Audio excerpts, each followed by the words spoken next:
सिर्फ देश का विचार करना चाहिए था, देश की सुरक्षा का विचार करना चाहिए था, कश्मीर का विचार करना चाहिए था, लेकिन हमारी लीडरशिप ये नहीं कर रही है और हमारा अपोजिशन सरकार को समर्थन दे रहा है, हमारा विरोध है। पुलवामा और पहलगाम तक जो हमले हुए उसके लिए गृह मंत्रालय जिम्मेदार है। आपको ये बोलने का अधिकार नहीं है। सबसे पहले आपका इस्तीफा आना चाहिए था। अगर आप असली देशभक्त हैं ना, तो इस देश में सबसे पहले इस्तीफा या बरतरफी या निलंबन गृह मंत्री का होना चाहिए था। अभी तो आप बोलेंगे उसको जवाब देंगे, उसको जवाब देंगे, जवाब तो हमारी फौज देगी, लेकिन आपकी गलती। आप 24 घंटे जो कारस्थान राजनीति में चक्रव्यूह में बैठे हो ना, उसकी सरकार गिराओ, उसकी सरकार लाओ, ये विधायक तोड़ो, ये सांसद फोड़ो, ये आपका काम है। तो आप जिम्मेदार है। जो पुलवामा में हुआ, जो पहलगाम में हुआ, जो उरी में हुआ, उसके लिए देश के गृह मंत्री जिम्मेदार है। ये अपोजिशन को समझना चाहिए। क्या समर्थन दे रहे अपोजिशन? समर्थन दीजिए सरकार को, लेकिन सबसे पहले गृह मंत्री का इस्तीफा मांगो। सर, इसके अलावा क्या शिवराज पाटिल का इस्तीफा मांगा था ना? दिया ना? किसने मांगा था इस्तीफा? बीजेपी ने मांगा था ना। तो ये कौन है? मराठीत प्रश्न आहे की केंद्रीय गृहमंत्री हो जाएगा। सर, आपने कहा वर्षा बंगले में जानवर का सींग गड़ा हो, कल मैंने बात किया, अभी नई बात नहीं होगी उसके ऊपर। राऊत साहेब, मराठीत प्रश्न आहे की केंद्रीय गृहमंत्री अमित शाह असं म्हणतात की चुन चुन के मारेंगे, एकाही दहशतवाद्याला सोडणार नाही। किती वेळा बोलणार? सगळ्यात पहिला त्यांनी गृहमंत्र्यांनी राजीनामा द्यायला पाहिजे। चुन चुनकर मारेंगे हे प्रत्येक वेळेला बोलतात। काँग्रेसच्या काळात सुद्धा गृहमंत्री हेच बोलत होते आणि आताही तुम्ही तेच बोलतायत। भारतीय जनता पक्ष आणि जनता पक्षाचे मंत्री ही काँग्रेस पक्षाची भ्रष्ट नक्कल आहे, कार्बन कॉपी नाही, भ्रष्ट नक्कल आहे।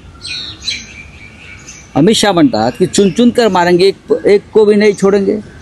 मुळात जे घडले त्याला जबाबदार गृहमंत्री आहे। जो प्रकार घडलेला आहे पेलगावला, जे 27 लोक निरपराध मारले गेले, ती जबाबदारी घेऊन अमित शहानी राजीनामा द्यायला पाहिजे। ते राजीनामा देत नसते तर प्रधानमंत्र्यांनी त्यांना प्रायश्चित दिलं पाहिजे। आमचं विरोधी पक्षाचं संघटन सरकारचं समर्थन करत आहे। अहो करा, पण गृहमंत्र्यांचा राजीनामा मागा। कसलं समर्थन करताय चुकांचं? चुन चुन मारा ना, आपको किसने रोका है? मारो। सबसे पहले जवाब दो, पुलवामा में 40 जवान क्यों मरे और 27 निरपराध लोग जो मारे गए, जिसमें जैसे महाराष्ट्र के, वो क्यों मरे? उसका जवाब दीजिए। आप इस्तीफा दीजिए, जो बोलना है बोल दीजिए। राऊत साहेब, पण तुम्ही सातत्याने अमित शहांच्या राजीनाम्याची मागणी करतात, पण इंडिया अलायन्स असेल किंवा महाविकास आघाडी असेल, विशेषतः तुमच्या महाविकास आघाडीचे शिल्पकार शरद पवार हे म्हणतात की आम्ही सरकार बरोबर आहोत। सरकार बरोबर म्हणजे सरकारच्या चुकांबरोबर आहात का? सरकारने ज्या चुका केलेल्या आहेत देशाच्या सुरक्षेसंदर्भात, त्याच्यावर कोणी बोलायचं? शिवराज पाटलांचा राजीनामा घेतला होता तेव्हा शरद पवार साहेब होते मंत्रिमंडळात। शिवराज पाटलांनी बॉम्बस्फोट घडवले नव्हते ना, पण त्यांची नैतिक जबाबदारी होती। दिल्लीतले बॉम्बस्फोट जे घडले, शिवराज पाटलांचा राजीनामा घेतला गेला, लक्षात घ्या काँग्रेसने।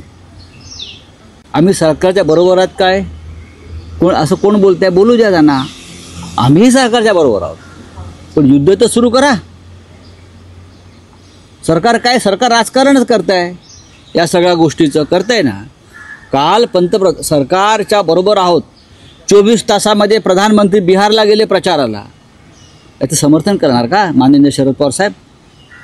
काल प्रधानमंत्री मुंबईत आले, 9-10 तास फिल्मी सिताऱ्यांच्यात रमले, प्रवचन दिलं।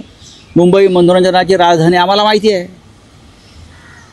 शाहरुख खान, आमिर खान, ही नटी, ती नटी, तो नट समोर बसून टाळ्या वाजवत आहेत। याचं समर्थन आम्ही करायचं आहे का? बसा दिल्लीमध्ये आणि स्ट्रॅटेजी आखा। सैन्यावर टाकलं सगळं जबाबदारी, भारतीय सैन्यावर। इंदिरा गांधींनी सैन्यावर नाही टाकलं, निर्णय दिला, आदेश दिला, मला युद्ध करायचं आहे। याला म्हणतात राजकीय इच्छाशक्ती। तुमच्याकडे आहे का ती? अशा सरकारचं समर्थन आणि टपोरीपणाचं समर्थन आहे ते. ह्यांच्या चेहऱ्यावर चिंतेची लकीर दिसत नाही. काल पहा प्रधानमंत्र्यांचा चेहरा तुम्ही. एखादा प्रधानमंत्र्यांनी हा कार्यक्रम रद्द केला असता नटनट्यांबरोबरचा, एखाद्या प्रधानमंत्र्यांनी बिहारचा प्रचाराचा दौरा रद्द केला असता हो, पण ते फिरत आहेत मस्त मौला, अरफन मौला. याच्यावरती आम्ही बोलणार. ज्यांना सरकारला समर्थन द्यायचं या सगळ्या गोष्टीबद्दल त्यांनी द्यावा. ते जनतेच्या भावनांशी खेळतायत. गृहमंत्री अमित शहा या सगळ्या घटनांना जबाबदार असतील तर त्यांचा राजीनामा प्रधानमंत्र्यांनी घ्यायला हवा. म्हणजे विरोधी पक्षातच या सगळ्या नाही. मुद्द्यावर एकवाक्यता नाही नाही. नाही, ते बघा, मी आमची भूमिका सांगतो. अमित शहा या सगळ्या गृहमंत्री देशाचे कोणी असतील. तुम्ही शिवराज पाटलांचा राजीनामा घेतला होता, आर पाटलांचा राजीनामा इथे घेतला होता ना. मग आर पाटलांचा राजीनामा पवार साहेबांनी का घेतला होता इथे? जर त्यांना अमित शहांचा राजीनामा नको आहे, मग महाराष्ट्रातल्या 26/11च्या हल्ल्यानंतर लोकभावनेचा आदर करून माननीय शरद पवार साहेबांनी या राज्याचे गृहमंत्री असलेले आर पाटलांचा राजीनामा घेतला. काँग्रेसनं विलासराव देशमुखांचा राजीनामा घेतला दहशतवादी हल्ल्यानंतर. हे विसरू नका. आणि माझ्याकडे प्रत्येक संदर्भ आहे. मी बोलतो आहे त्या जनभावना आहेत आणि इतिहासाला धरून बोलतो आहे. आर पाटलांचा राजीनामा ज्याने घेतला, विलासरावांना राजीनामा द्यायला लागला, त्याच्यामुळे काही गरज नव्हती. मग त्यांनी अमित शहांचं समर्थन करू नये.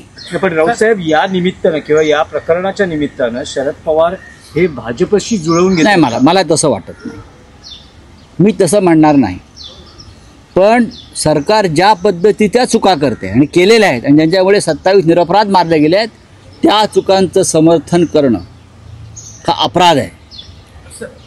कल महाराष्ट्र सरकार के 100 दिन के कामकाज का रिपोर्ट आर्टिकल बाद में देख लेंगे। तो उसमें उप मुख्यमंत्री शिंदे का विभाग बहुत पीछे है। वो गांव में बैठते हैं ना जाकर, उनका मंत्रालय दरे गांव में है ना, तो उधर से रिपोर्ट लेना चाहिए गांव से। उधर है, नहीं तो गुवाहाटी में जो कामाख्या मंदिर है ना, उधर से रिपोर्ट लेना चाहिए उनका काम का क्या है, कामकाज का। ये सब काम करना काज के नौमन अनाज के ऐसे मंत्री है। हाँ साहेब, महाराष्ट्रातला पालकमंत्र्यांचा विषय आहे। रायगडच्या पालकमंत्रीपदावरून अजूनही धुसफूस थांबलेली नाही। ध्वजवंदन हे आदिती तटकरे या कार्यक्षम मंत्री आहेत। बहिष्कार टाकला आहे शिंदे शिवसेना। आदिती तटकरे या कार्यक्षम मंत्री आहेत। युवा नेतृत्व आहे या महाराष्ट्रातले, ठीक आहे, राजकीय मतभेद आहेत, त्या कार्यक्षम मंत्री आहेत। रायगड जिल्ह्याच्या जिल्हा परिषदेचं अध्यक्षपद त्यांनी भूषवले, त्यांना जिल्हा पूर्णपणे माहिती आहे। त्या संयमी आहेत, त्या भ्रष्ट नाहीत। आणि आता जो काय प्रगती पुस्तक आलेलं आहे त्यात त्यांना सगळ्यात जास्त मेरिट आणि ग्रेड्स मिळालेले आहेत। रायगडसारख्या जिल्ह्याचं पालकमंत्रीपद हे गावगुंडांकडे असता कामा नये। कोणत्याही अत्यंत संयमानं काम करणाऱ्या व्यक्तीकडे असायला पाहिजे, जो भ्रष्टाचाराच्या विरुद्ध ठामपणे उभा राहील।